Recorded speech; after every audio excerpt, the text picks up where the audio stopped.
Good evening, hockey fans, and welcome to another episode of Pod Snipe Celly. My name is Dan Bradley. Alongside me, Joel Fernino. Joel, how you doing tonight, buddy? I am fan-freaking-tastic. It's finally nice outside. Yeah, it's a gorgeous day here today. 74 degrees here in Cincinnati. Joel, what's it like in Chicago today? Probably even a little warmer than that. Very warm. It is 79, but feels like 85. Yeah, we were up into the low to mid 80s earlier today. It's starting to cool back down a little bit. Like, I'm not one for like 80s and 90s. I'm like 60s and 70s. Like, that's ideal weather for me. And we completely skipped over that this spring. It was 40s, maybe into the 50s, and then all of a sudden, bam, 80. And just spring was not a season this year. Yeah, well, maybe for you. I don't know. We had it for like 3 days, 4 days at most. Yeah, it's about right. It's fine. You know what is heating up? The first round of the playoffs. That's what's friggin' heating up, man. First round of the playoffs is heating up. Coaching hot seats heating up. We've got NHL draft lottery heating up. We'll get to that. That's the breaking news. I think that's what we should lead off the show with. The lottery just finished. The lottery just finished. The Montreal Canadiens, to nobody's surprise, getting the number one overall pick. They are the hosts of the draft this year. I can at least be happy with the fact that the team who finished worst in the standings gets to keep the first overall pick. I never liked the lottery draft ever. I think it's a dumb idea, but I can at least be happy that the team who finished at the bottom of the standings takes that first overall pick. So and then New Jersey tank. I see. Got it. Okay. Anyway, what was that? What? No, go ahead. What you said. No, continue. Let me just get something out of my eye here. Yeah, let's. Yeah, I don't want to draft. I don't want to draft lottery, so I can have a team go, 0-82, and be guaranteed. If a team goes 0-82, yeah, they probably need the top overall pick. Get some talent in there. They at least got it better now, so that it's not the top 3 picks that are up for grabs, and teams can only move up 10 spots. I definitely think that's a better system than what was there before, but. Just get rid of it. Dude, a lottery's a lottery. If you get lucky, you get lucky. I don't care who you are. You know what? Maybe that's a 2 minutes for roughing one of these days, which I also realized we didn't talk about before the show. So I can't remember whose week it is. I can't either, and we'll figure it out. I mean, we'll ask not much I'm pissed off about. Want. Yeah, I want to hear you. Watching, tune in, and we'll keep a tally. And whoever has more votes at the end of the show will do a 2 minutes for roughing. We'll open it up to the public. I like that. Yeah, it's totally impromptu, nothing prepared, completely off the cuff. Maybe we get a Twitter poll up. I can do that. Yeah, there we go. Yeah, I can do that. You get the Twitter poll up. I'm going to talk about that for just another minute here. The Arizona Coyotes down to 3rd, but it looks like Montreal Canadiens winning the Shane Wright sweepstakes. This is a year where it's a good but not great draft class. I think Shane Wright, in comparison to some of the other players we've seen go first overall in recent years, does have a bit lower of a ceiling than some of those first overall picks. He is not a Connor McDavid. He is not an Austin Matthews. And even to a degree, I think his ceiling is a bit closer to, I don't even want to say Jack Hughes. I still feel like it's not as high. Lafreniere hasn't quite risen to the level that we thought he might, and I think it's still too early to make that for a comparison. But I'm excited. I hope he proves me wrong. I've just not been super high on Shane Wright. If you're a regular listener to the show, you've heard me talk about Juraj Slafkovsky before. I think he's going to be the best overall player out of this draft class. He'll probably go 2nd or 3rd. So either way, I mean, the catch with New Jersey is he'd be another center. How many, do they have? They got a bunch, but for Arizona, I think that could be a really good fit and a player that they can build around as well as they move into their new venue. Joel, I know you're not too big on prospects here, but for the Canadiens, kind of fitting a need if they can get a center in Shane Wright with that first overall pick. Oh, yeah, absolutely. That Shane Wright's one of those picks where that's not even like fill a need here. That's just you're picking the best guy on your board at that point. Like, it doesn't even matter when you're first overall. But yeah, that could definitely help them. And hey, maybe that they're kind of weird though in that sense, where it's like, they were in the Stanley Cup final last year, and then now they're picking first overall this year. It was kind of a very fast fall from grace for them. So yeah, I mean, maybe this kicks them right back into a deep playoff run if they can get Shane Wright, and Shane Wright can make an immediate impact. I mean, I'm assuming he will. Yeah, I mean, I would think that he would probably, he'd probably see NHL ice this year.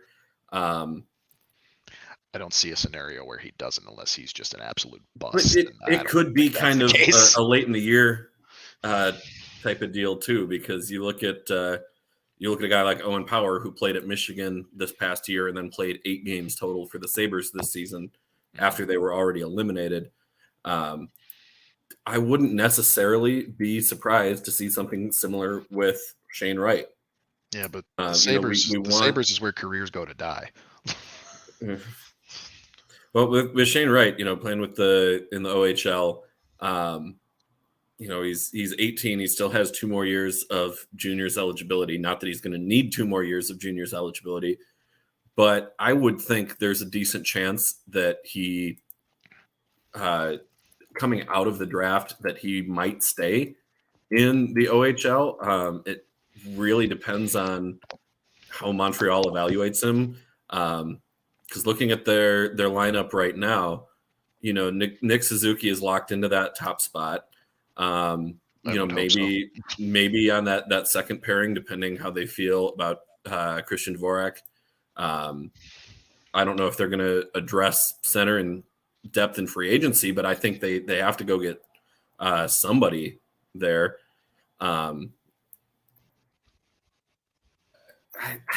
don't know. I feel like he could make that jump, but I don't know for sure. But Montreal is really hurting for a center, and I think it could be a scenario where they get him playing right away, but also you don't want to rush his development and have him make that jump before he's ready.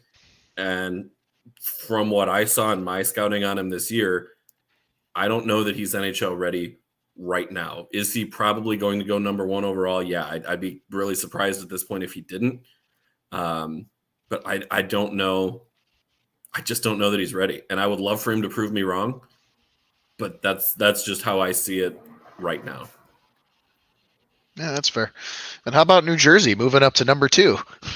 Yeah, they can really go a bunch of different directions here. They with PK Subban, his contract is coming off the books at the end of the year, and thoughts on what you will with PK Subban and his value as a defenseman.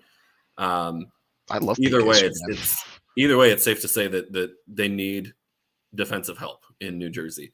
I think they could go after a guy like Simon Nemec. I think they could go after a guy like David Jiricek at second overall, or they could go with Uri Slafkovsky, the big center, who is 6'7" already, and he's 18. I mean, the guy is a monster, and he's decent skater. You cannot knock him off the puck. It just won't happen. I think Slafkovsky could go anywhere 1 through 3, and it wouldn't surprise me. I think Shane Wright is virtually guaranteed a top 2 pick, probably 1 overall.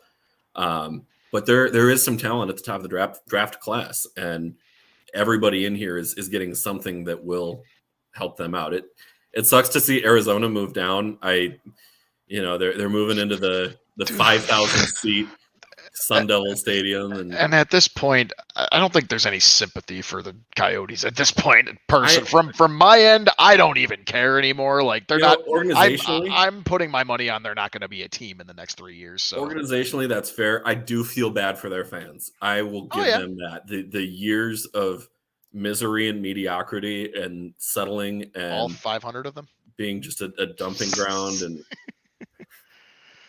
it's going to be I stand not a by, great situation there. I stand by that the only argument you can make for me to just not have them just go somewhere else.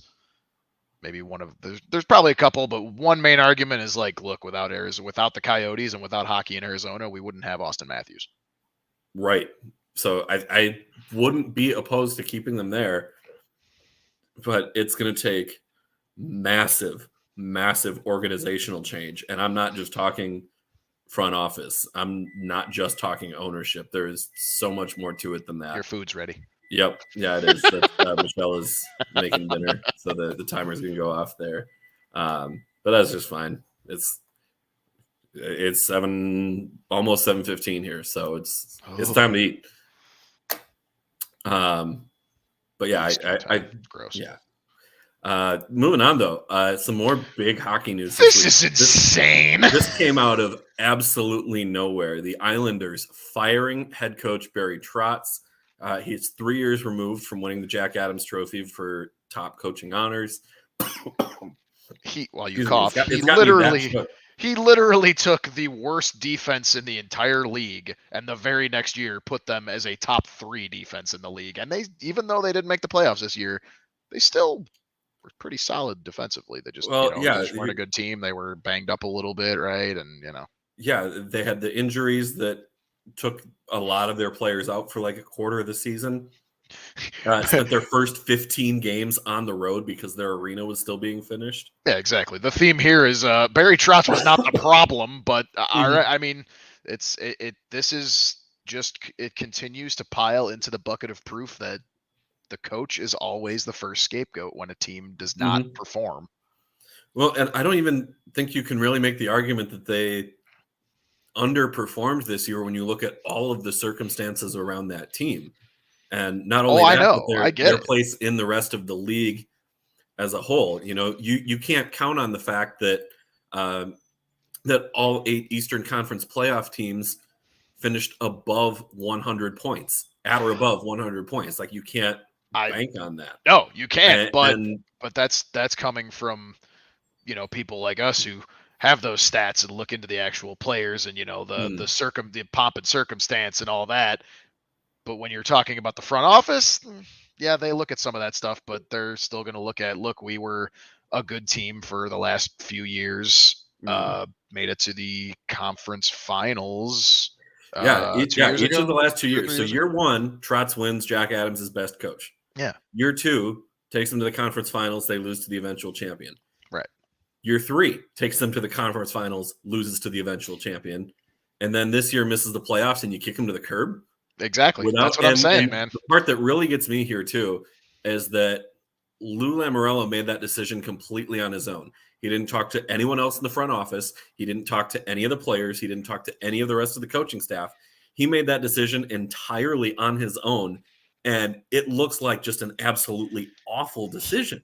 You know what this reeks of? Some sort of scandal? Stan Bowman firing Coach Q. It's the same damn thing. No, I don't know about that. It was pretty much him and dear old daddy that basically were like, yeah, let's get him out of here. Let's get my guy in here so I can be the puppet master. I don't know about that. Lou does like a lot of control over his roster. And in fairness, the roster that is there that's all you needed to on say, the island now is not really Lou's roster. That was a roster that was pretty much built by Garth Snow. Granted, there have been some changes over the last couple of years, but the bulk of that roster is still has Garth Snow's fingerprints all over it. So still, when you have a GM that wants a little more control than they probably should have, shit like this happens. Not all the time, but clearly this is another huge wave. We got Joey chiming in with a great comment here. My boy! Which was going to be my next point, and Joey beat me to it. So I'm going to give Joey the credit here on this one.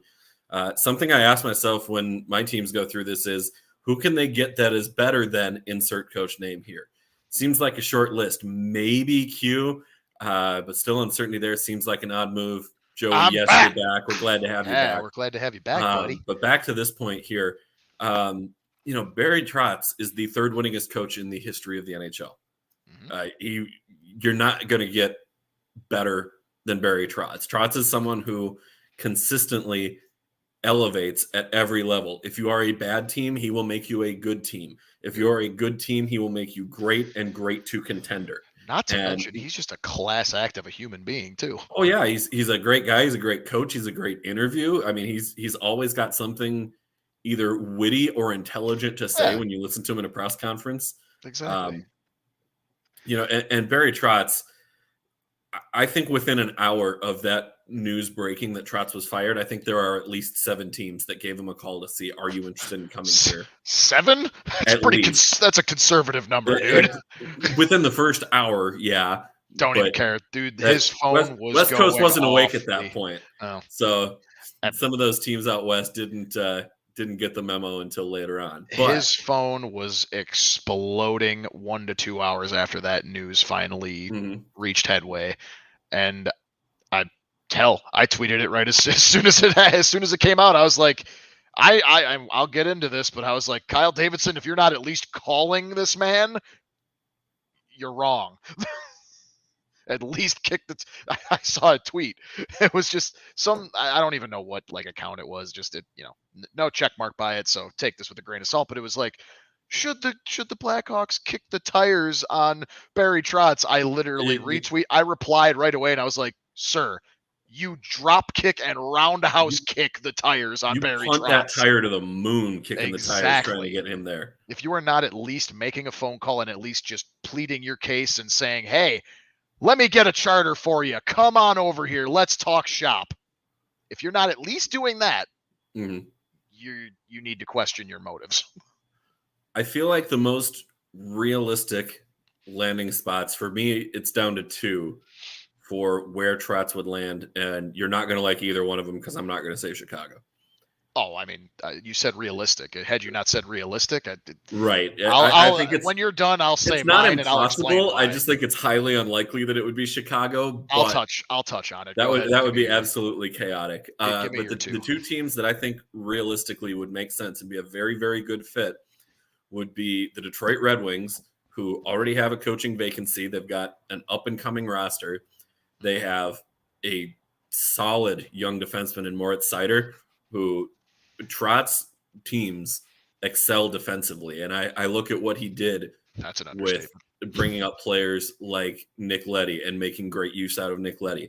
I look at what he did with Devon Taves and how Taves is now an absolute monster for the Avalanche, who, by the way, they fleeced the Islanders in that trade. 2 second-round picks for Devon Taves, who is easily a top 25, maybe top 15, maybe top 10 it's true. defenseman in this league. He just gets overshadowed by Makar, and I mean, right. But even still, those 2 don't necessarily even have to be on the ice at the same time because you're still getting that quality level of defensive play. Yep. And if those 2 are on the ice at the same time, you're not scoring. It just isn't going to happen. I think if Barry Trotz was able to coach Moritz Seider is your Norris winning defenseman, alternating every other year with Makar for the next decade. I really think that's the case. But I can say that I think Trotz is also the kind of coach who you bring him in as a coach when your team is closer to competing. And I think while the Red Wings have a lot of promise coming up through their ranks right now, I don't yet think that they're the team that is ready for Trotz to be that coach that puts them over the top. I would still like it. I still think it's a good fit. I just don't think it's the best fit. As far as a team that I think could have an Islanders level of rise where they have some good pieces in place, but change the systems, change things defensively, have a good goaltender, and build out from there, the Winnipeg Jets make a lot of sense to me as a coaching fit for Barry Trotz. They already play, to a degree, a style that is similar to what Trotz likes to do, really slow the game down, build from the net out. If you're going to give up shots, you give up shots from the outside. But right now, I mean, Winnipeg's defense is, frankly, it's not very good. You know, there's a reason that they're looking at a pretty early draft pick. Actually, maybe not. They might not be the earliest draft pick there. So they'll have 14, but still a top 15 draft pick. They're picking in the top half of the class. and in need of some defensive help, Trotz would be your guy. Plus, you've already got, good players there who are going to be good offensively, guys who are going to put the puck in the net, that you don't necessarily have to worry about that, but tightening things up defensively. And with how Connor Hellebuyck plays in net, that's a team that can go be a cup contender next year with bringing in Barry Trotz. So those are my two where I think he would land. We got one more from Joey here. Hawks 100% should, but it probably isn't the look Trotz wants. But the Hawks must try and make an effort. Yeah. That's a beautiful segue into So Joel, my take. Who do you think, where do you think Trotz is going to land?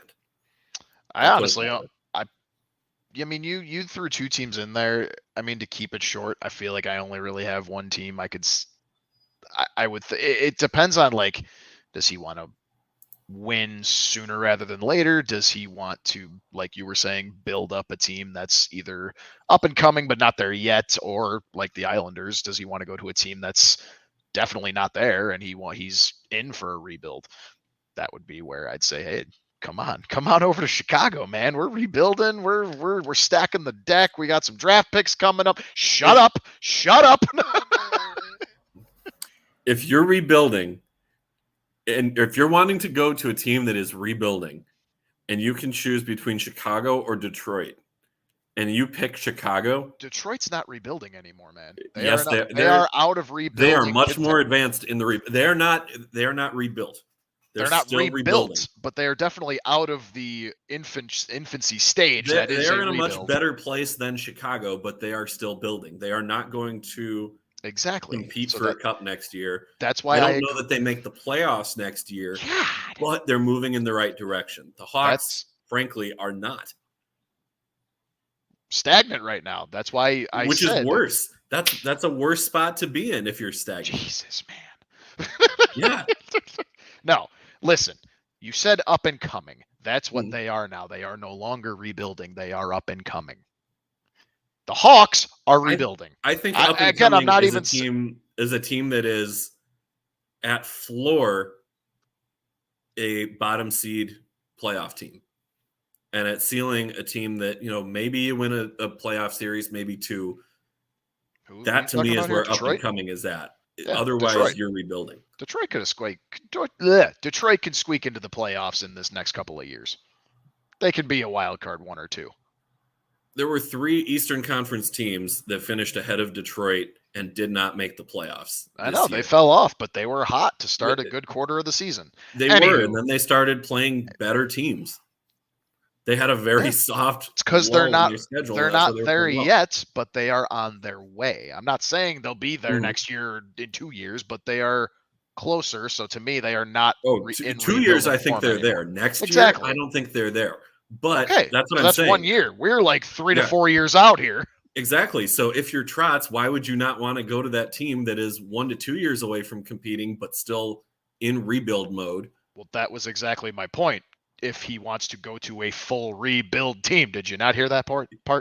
Okay, you're relying on full to do a lot of lifting there. I'm just saying, if he wants, that's what I'm saying.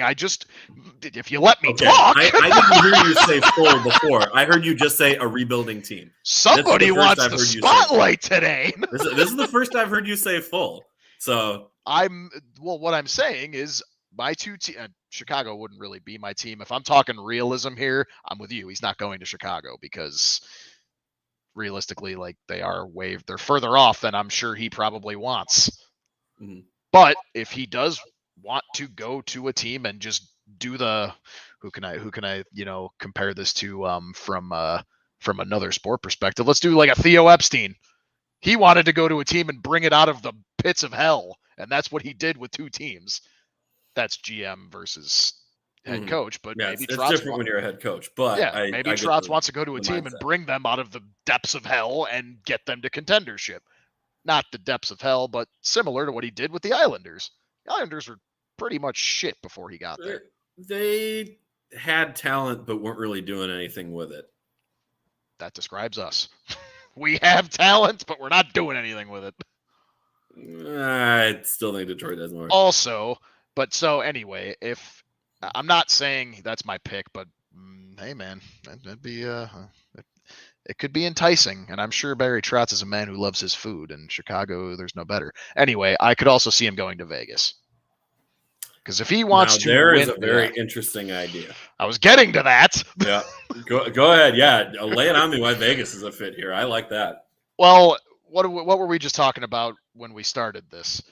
You always find a scapegoat when a team that has high hopes clearly does not perform. And what team did that this year more than the Golden Knights, missing the playoffs at the very end of the season? Mm-hmm. They were one everybody of. there was hurt. Oh no, I know. And again, I know we talk about pomp and circumstance, but if I'm looking at it from the business perspective, the front office perspective of it, injury or not, when you go in and that coach you have currently and his staff and the players and whatever, they all agree on, look, here is our goal. We are doing X. We're making the playoffs. We're making the second, third round. We're making the cup, whatever. When they set out a goal and they got to kind of reassess it, and then eventually they don't even reach the reassessment goal, that's a problem. And I think I'm just saying I am 1 for 1 here on calling coaches getting fired this year. Edmonton. But somebody's got to be a scapegoat in Vegas when you were one of the Stanley Cup favorites for a good chunk of the season, regardless of your injuries, and before you even traded for Jack Eichel. Once you got Jack Eichel, you were a huge favorite once he got healthy. Pete DeBoer might be the scapegoat first there. Not the roster, because that roster is still pretty damn stacked if you look at it on paper. The roster is still going to have to be a scapegoat here somewhere, because looking at this team, they are 10-ish mil over the cap with about 3.5 mil coming off the books. So they're still going to need to find a way to clear it at minimum $6.5 million in cap room. Oh yeah, and they'll have to get rid of, maybe. Can you check? I know you're the best. I got cap friendly up right now. Give me Pacioretty's contract. Well, Pacioretty has a 10-team no trade clause, but he's got $7 mil cap hit for next year, and then he's unrestricted free agent after that. All right, so then that wouldn't happen this year. Then I was going to say I could see Pacioretty being that fall guy, but he's not he's still under contract. Right, and next year. that 10-team no trade is probably Arizona, Montreal, Buffalo, the teams that are not playoff contenders. Well, yeah, because that way, how are you going to? He's towards the tail end of his career at this point. So. Right. How are you going to pick up a guy with a 7 mil cap hit? You'd have to retain there somewhere, and even there, retaining still leaves 3.5 mil on the books. That's not enough. We're getting into next year's trade deadline at this point. Speculation. Right. There's a rental for you. Do you look to move? Guys like Carlson or William Carlson and Jonathan Marchessault, who each of those guys has modified no trade clauses. Carlson a 10-team, maybe, and Marchessault with an 8-team list. Yeah, 8-team list. So those could be guys who maybe you're looking to move. Yeah. But even there's so much movement that needs to happen, and they have 7 skaters and a goalie who all have at least a modified no trade clause or no movement clause in their contract. So that part of their roster is pretty stuck. And it's going to be where do you make these ancillary moves to pull things together? It's going to be a very interesting offseason in Vegas. I agree, but that's why I don't know, man. I think, hey, maybe there's a crazy splash and Trotz heads his way over to Las Vegas. And I mean, there's a little history, GM George McPhee, he was the former Caps GM, so they worked together, and now they're in Vegas. So they worked together a little bit when Trotz was coaching the Capitals AHL team. Oh, at that point, yeah. Would they have been Hershey at that point? No. Was that before? The Baltimore Skipjacks and Portland Pirates. Okay. In the 90s. Damn, yeah. We're going far back. But that's my take. I mean, you mentioned the two teams that definitely make sense, and I don't disagree with you. I mean, they definitely make the most sense. I saw one. I saw a list that said Vancouver, but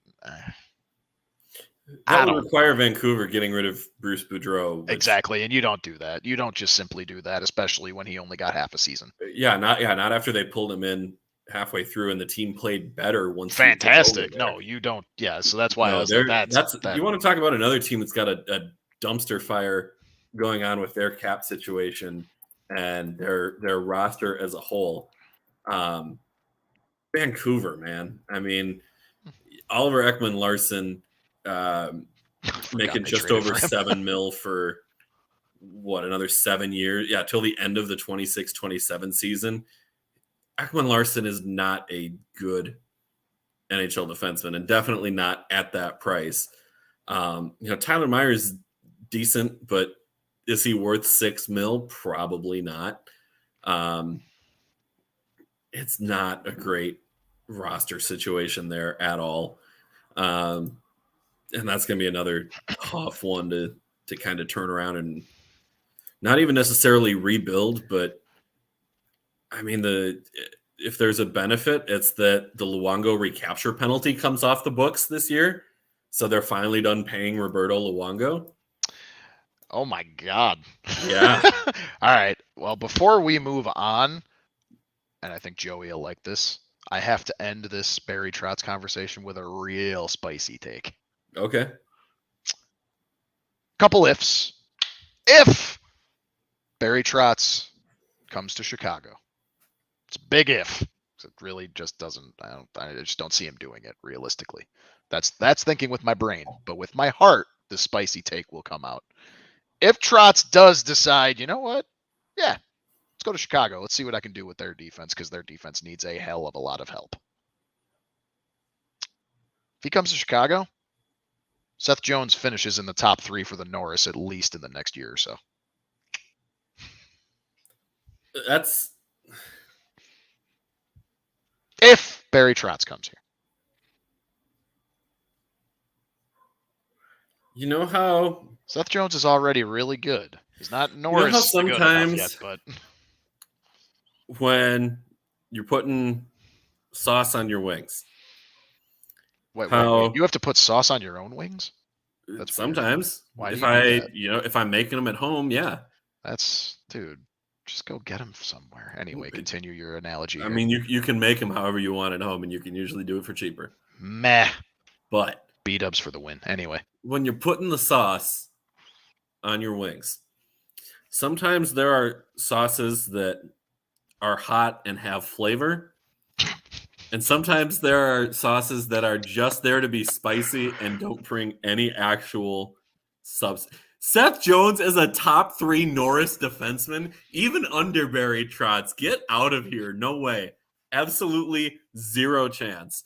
Seth Jones will not finish in the top 10 in Norris Trophy voting now through the end of his career, whoever the coach is. Top 10? Top 10 in Norris Trophy voting. I will. Do you want to place that bet? I will place a long futures bet. This is a bet right now. Yeah. We'll figure out the terms. We'll do that. But zero chance. But you said top 10. I said top 10, and I meant top 10. Okay. I seriously. I mean, can he bring some offensive upside? Yes. His defensive game is so much worse than even an average defenseman. It's not going to happen. Hey man, even on a bad defensive team, man, he still played pretty damn well. I don't think he's even the best defenseman on the Hawks. Yeah. What are you smoking, and where do I get it? I'm just saying, right now. You're looking up the roster right now. You can't even name another defenseman on the Hawks. Calvin DeHaan is where I'm going with that. Calvin DeHaan is not going to be here long. That's what I was going to look up. Is he still on roster next year? Because I thought he was on an expiring deal, and I wasn't going to put false information out there. He is. He is on an expiring deal. But now, I want him to go have success somewhere else because I love Calvin DeHaan. She'll lay off the old fashions until after the show. Joey, I thought you'd have my back. Also, I really should. No, because he knows. He knows, yeah. Seth Jones is damn good. damn average. At some offensive upside, terrible defensively. He's a liability. He'd finish top 10 in the Norris before Dumbo would. Dumba's not a Norris caliber defenseman. I don't take offense at that. That wasn't supposed to be offensive. I think Jonas Brodin is much closer, frankly, if you're going to try and take a shot. No. Yeah, we'll see. Let's talk about Let's move on to the playoffs, man. We spent too much of this show talking about non-playoff teams. We have Isaiah chiming in here too. How about those Penguins? Dude, seriously, how about those friggin' Penguins, man? All right, I need to get this out of the way now that we're on to the playoff talk. Yep, go ahead. Now that we actually have more than just one day of games to talk about, since last time we only had one. Look, the first round is always pretty crazy here or there. There's always something happening. Mm-hmm. I think my biggest thing off the top of my head is, we've talked about it, Tampa getting swept by Columbus that one year, right? Like that was huge. My craziest thing this year is the Avalanche trying to play themselves as an underdog against Nashville, being like, nobody believes in us. We did this on our own. Screw the haters. You guys never believed in us. We never had a chance. Like, no, you're the best team in the West. You're the second best team in the league, and you're acting like you're playing against friggin' the Soviet team from 60 to 80. No. You're the top team in the West. Stop trying to act like you're a freaking underdog. Maybe they're channeling their curse, because even as good as they've been, they can't get out of the second round. But it's the dumbest thing. We constantly, and this is why, and we're going to get to this, but this is why the NHL playoffs are the absolute best, and I will not hear any argument. This is the craziest first round of just a bunch of different things over the last at least like 2 to 3, maybe even 4 seasons, at least in recent memory. We got the Penguins putting up a touchdown on multiple occasions, right? Yeah, they put up a touchdown twice in game 3 and 4 on, a damn good team in the Rangers. Hey, Penn, talk all these secondary goals, and our team is stepping up. Go Pens. Isaiah, you're right. I mean, dude, it's kind of true. And I had this fear. Like, I was like, in the back of my mind, I'm like, the Rangers know how to really choke. And right now that's happening, but also not to take away any credit from the Penguins, but that's what I'm getting to. Like, remember what I said last week about the first round, at least games like maybe 1 to 2, sometimes 3. It's always that feel out process. So you're seeing 2-1, maybe a 4-3, maybe a 3-2, maybe even your random 5-3 or something like that. The offense this round has been insane. Like I said, the Penguins have put up a touchdown twice. You got the Oilers putting up a touchdown and a 2-point conversion on the Kings over the weekend. And that series is tied 2-2, mind you. Exactly. You got, what else we got? The Lightning put up a touchdown. Like, you're seeing 7 goals here, 7 goals there, 8 goals here. Also, I have to say this story really quick, and then sorry, I know now I'm being the diva and taking all the time. My bad. I just had this rant ready to go, and it's just been nuts. Go for it. I'll top off my water is what I'll do. Go ahead. On Saturday, I was out. We went out for my birthday, and we were kind of bar hopping. Yeah, happy birthday. You're old. Oh, shut up, man. We You're didn't 30. Get to talk about that on You're the show 30. Yeah, somebody, my amazing co-host over here didn't give me a birthday shout out. It was the very next day after our show, but yeah, I gave you the birthday shout out on Twitter. We had it covered. Not you. The official Twitter account gave me the birthday shout out. I gave you your own birthday shout out as well. That's true. Anyway, so we were out and we did a brunch. We were bar hopping after that a little bit, and the bar we went to after we had finished like brunch and whatever, we went to this Irish bar, and we sit down, and obviously Jeremy, our buddy Jeremy, he was with me in our group, and we sit down, and they have some TVs in there, and I figured they would have one of the games on. I looked at the time, and he just goes, "Joel, what the fuck?" And I look behind me, and I see 6-1 the Caps over the Panthers, and I'm like, what? Like, dude, what is happening this round? Yeah, here's the big difference. During the regular season, 5-on-5, Igor Shesterkin saw the 13th most high danger shots against at 5-on-5. Yeah. In the playoffs, he's number 1. And not only is he number 1 in the playoffs for most high danger shots against, it's not a close margin either. In fact, he has 44 high danger shots against through 4 games. The next closest is Jake Ottinger with 29. And I get it. There was the triple overtime game in there. That does kind of skew that number a bit. But that's true. I mean, this was a team that, despite giving up a good number of high danger 5-on-5 chances throughout the season, which usually is a good indicator of playoff success, I saw a team that down the stretch put up 3 shutouts in a row, including against Pittsburgh, who they were playing in the first round. They ran into kind of a buzzsaw down the stretch, closing out the season at Boston, home against Carolina, home against Montreal, and then Washington, who was trying to scrap for their playoff spot and try and avoid being that 3 seed. Joey with breaking news: Predators to raise a banner to commemorate their first round sweep. Dude, I was so happy. I hate the Predators. I was so happy that the Avalanche just ran all over them. Yeah, I think regardless of who wins the Blues Wild series, Colorado is on another level right now. So I'm glad you brought that up. Mm-hmm. Because, yes, you're right. But just let me offer, I guess, a bit of an alternative argument. Okay. Don't get me wrong, I've been tugging their strings too. Colorado, I watched every game of that series. Sorry, except game 3. I missed that one. But they even that what was his name? Connor, the goalie. Oh, the breakout goalie for Nashville was Connor something. I can't remember his name. I even tweeted about him that he was inhuman during game 2. Excuse me. Really was inhuman. Connor Ingram. Connor Ingram, thank you. Yeah.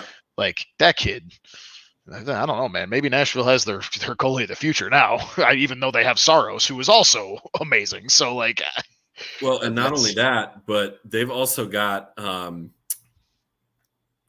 was the goaltender they drafted 2 years ago? Russian goaltender. I forgot his name. I know who you're talking about. But he's very, very good.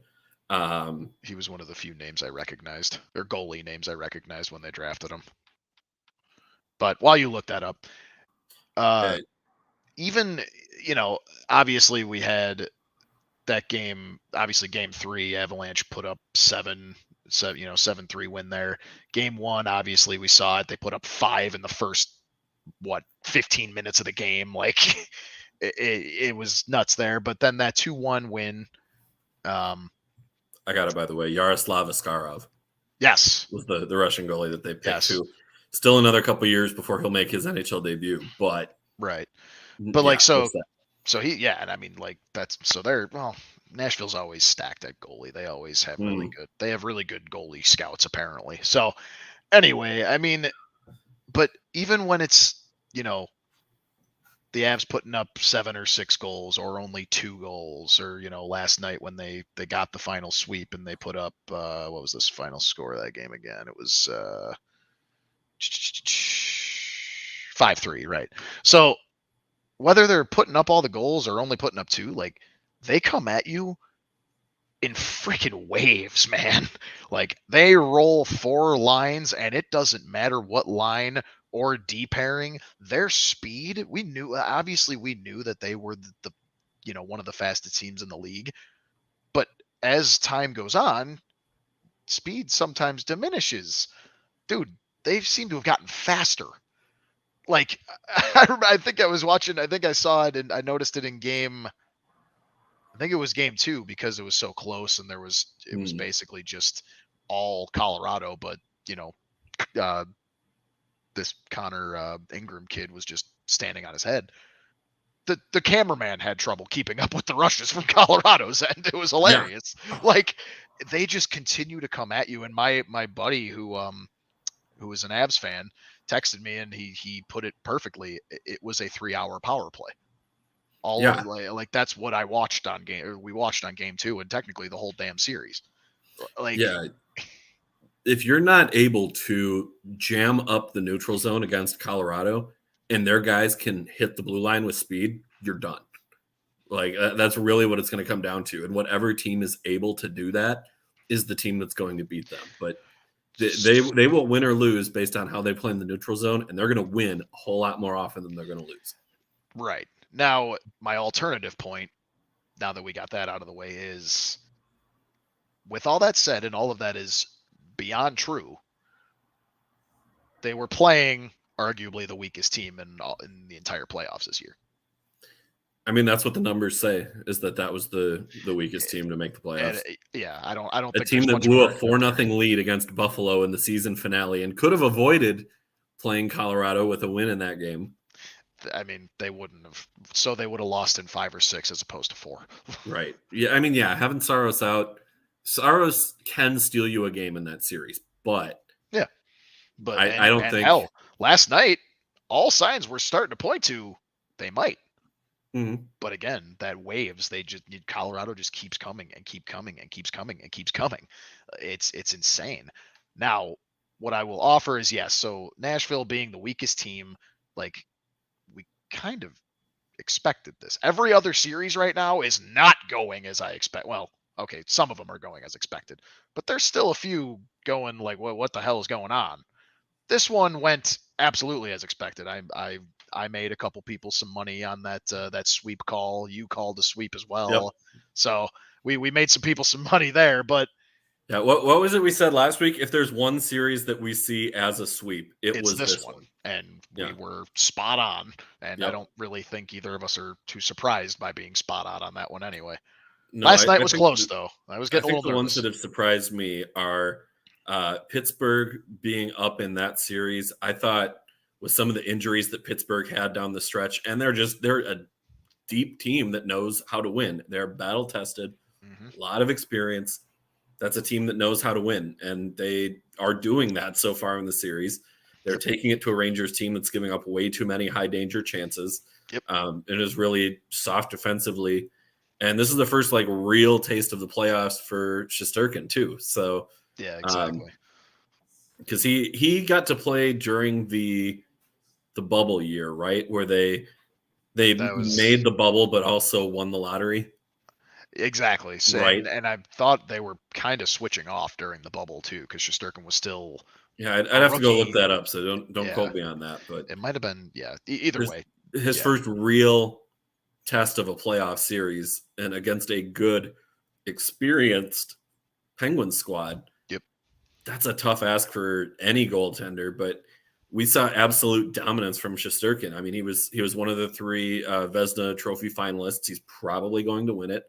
I would certainly hear an argument for Jacob Markstrom. I think it's really down to those two.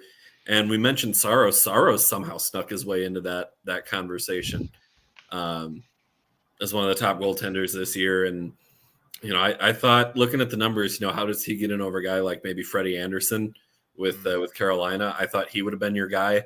I would have even heard an argument for Darcy Kemper, although I think kind of like what we saw last year with Philip Grubauer, Darcy Kemper, a very, very good goaltender, but does he get the Colorado effect of having one of the best defensive teams in the last 15 years in front of you, plus a team that is constantly playing, keep away at the other end of the ice so that you aren't really seeing that same pressure? Where does that line fall? And for me, that's where it was with Kemper this year, why he was out on that case. But Shesterkin had been dominant all season and now is falling apart.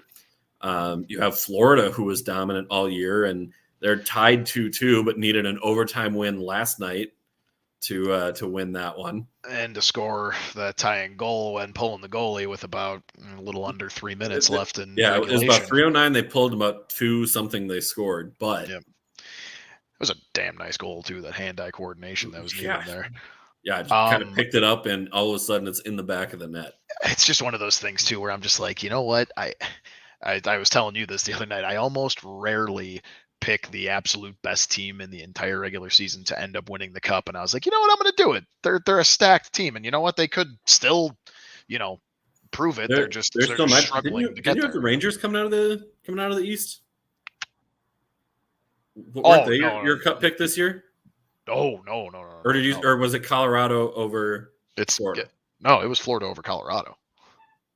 We went the same. I thought we went different on it. We were our brackets were actually very similar. Okay. There were a couple, and we did both go Florida over Colorado. Okay. We did, and I actually do not feel good about that, even if Florida does make it. But I don't know. Maybe they do it. They are the best. They were the best team in the regular season. Maybe they just are kind of having a tough time. They, sometimes you got to break out of that first round to really get yourself going. But I don't know, man. I'm not feeling too good about that cup pick right now. I know the Caps are a decent team, but when you're supposed to be this absolute juggernaut, it's just not making me feel good. Well, and you want to talk about some more playoff surprises? How about how well Dallas has been hanging with Calgary? You beat me to it, man. Yeah, that's been arguably just as crazy.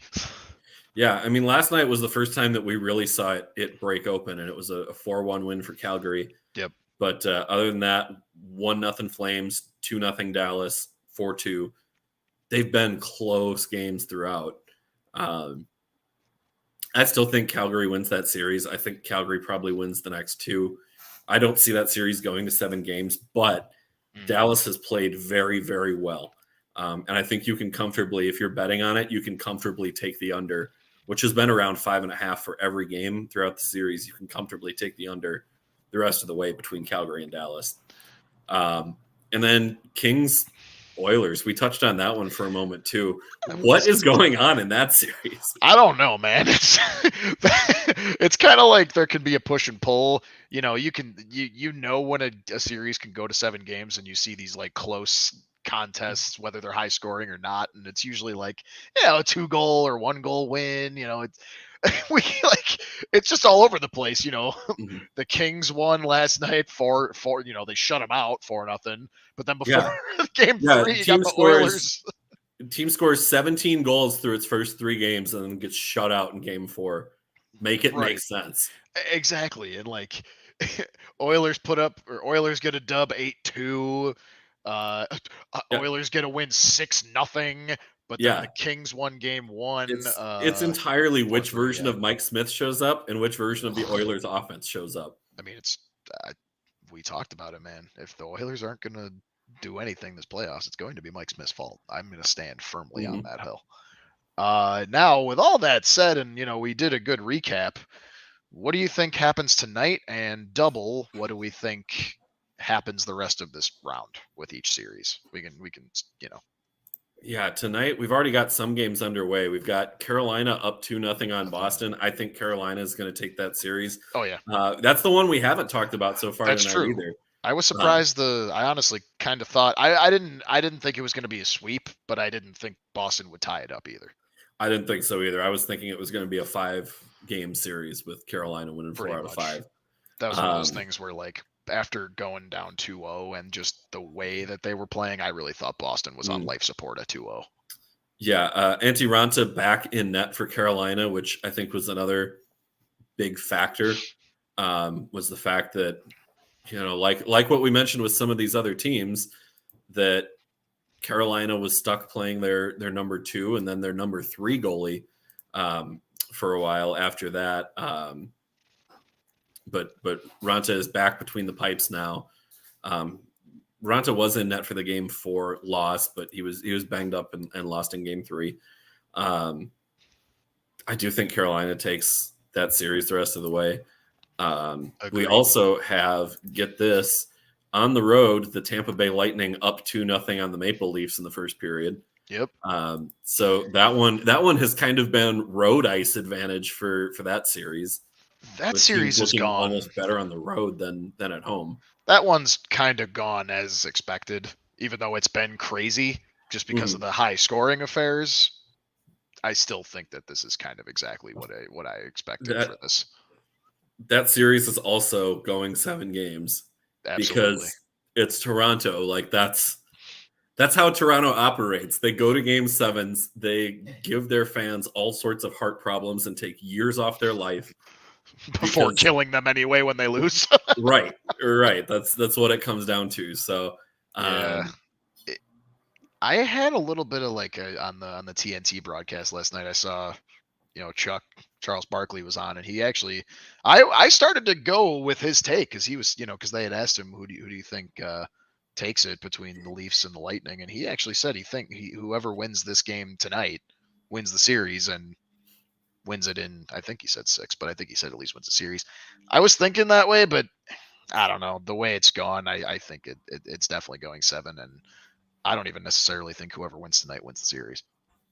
I think if Toronto wins tonight, it goes to game 7. If Tampa Bay wins tonight, the series ends in 6. That's honestly fair. Yeah. I could see that happening. I don't see Tampa Bay losing, especially because we know how Vasilevsky plays in elimination games. His stats are insane. Like 1 goal allowed or no, he had shutouts in every elimination game last year, didn't he? Yes. Yeah. Yeah. So it's insane how good he is when an elimination is on the line. Well, plus when you're a team that's been there, and obviously they've been there back to back now.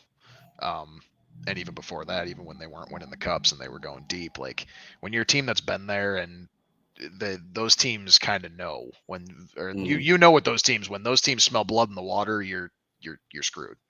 Yeah. And when they go up 3-2, 3-1, whatever it is, like you're probably screwed. I stand by what I said in the Oilers series. I think the Kings in 6. I said that one early on, and I'll stick by that one. I don't necessarily feel great about it, but I'm going to stand by it because it's what I said. That's fair. And I'm going to stand by Wild in 7. Excuse me, sir. You had the Blues winning in 7. I said Wild in 7. That's what my bracket says. I said I wasn't going to feel great about it, but I said Wild in 7. Did you? I thought you had the call Blues up my bracket. Well, while you call up your bracket, I still am sticking with the Oilers. I think I said the Oilers in 6. I could see that series going 7 now, though. But I still think the Oilers do pull it out, if not just to spite Mike Smith.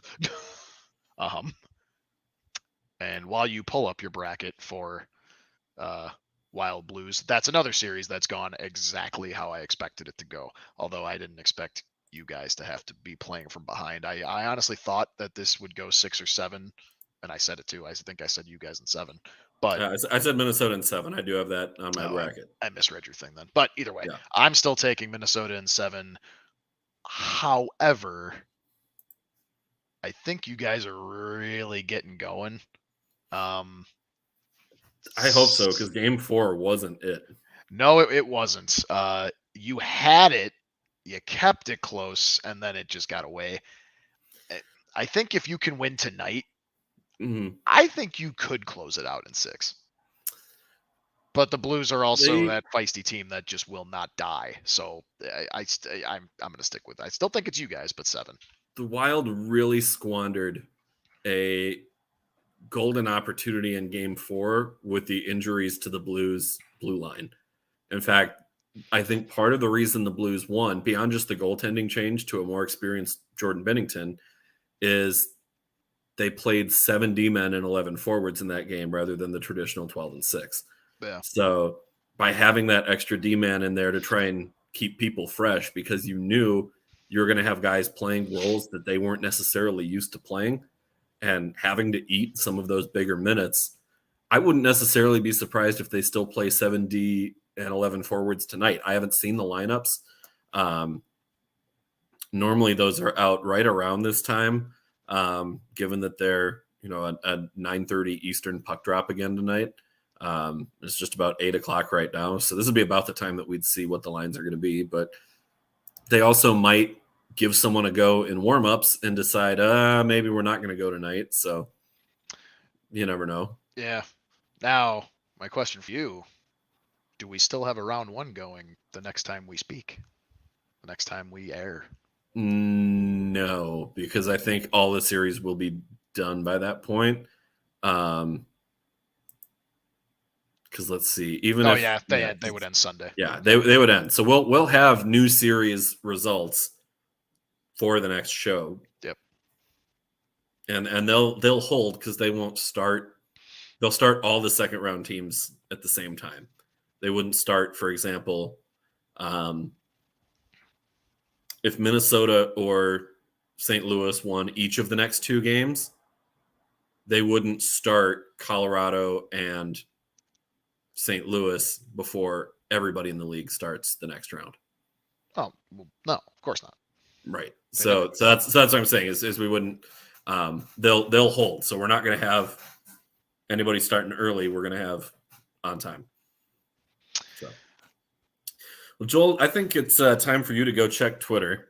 Oh, I already checked it. And see what the final results were on 2 minutes for roughing, because we are just about out of time for the show, but we always got to close out the show. 2 minutes for roughing. Absolutely. And what does the poll say here? The winner of this poll is there were a whopping crazy 3 votes.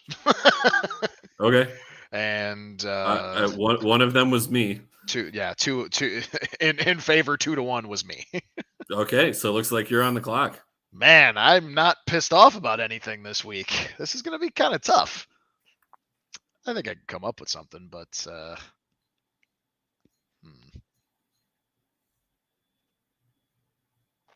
You want to hate against draft lottery haters? No, I'm not that pissed about it because I know I'm right. But anyway, just put the just 2 minutes count up on the in clock and follow the spirit from there. Pretty much, yeah. Just cue up that timer, and I'll come up clutch. All right, you're on the clock. In 3, 2, 1, go. You know what? We've been talking a lot of hockey, so I haven't done a food thing in a while. So you know what? It's time to do a food thing. I'm gonna need all of the people that want to sit there, and whether they're doing it to just be trolls or whether they truly believe this. A hot dog is not a goddamn sandwich. I don't understand anytime there are any of these meme polls of like, oh, like what's the best type of sandwich, and there's a hot dog in the graphic, or the people that'll come into like my old office, not where I work now, but my old office, people would come and be like, oh dude, yeah, like hot dogs are a sandwich, man, like, you know, there's 2 buns and a fold. And then I'm just like, how in God's name do you consider a hot dog a sandwich? And not to mention, when I make this argument, there are then people that will rebuttal and say, well, oh, because of the folds, you're right, it's a taco. And I just don't understand. It's ridiculous.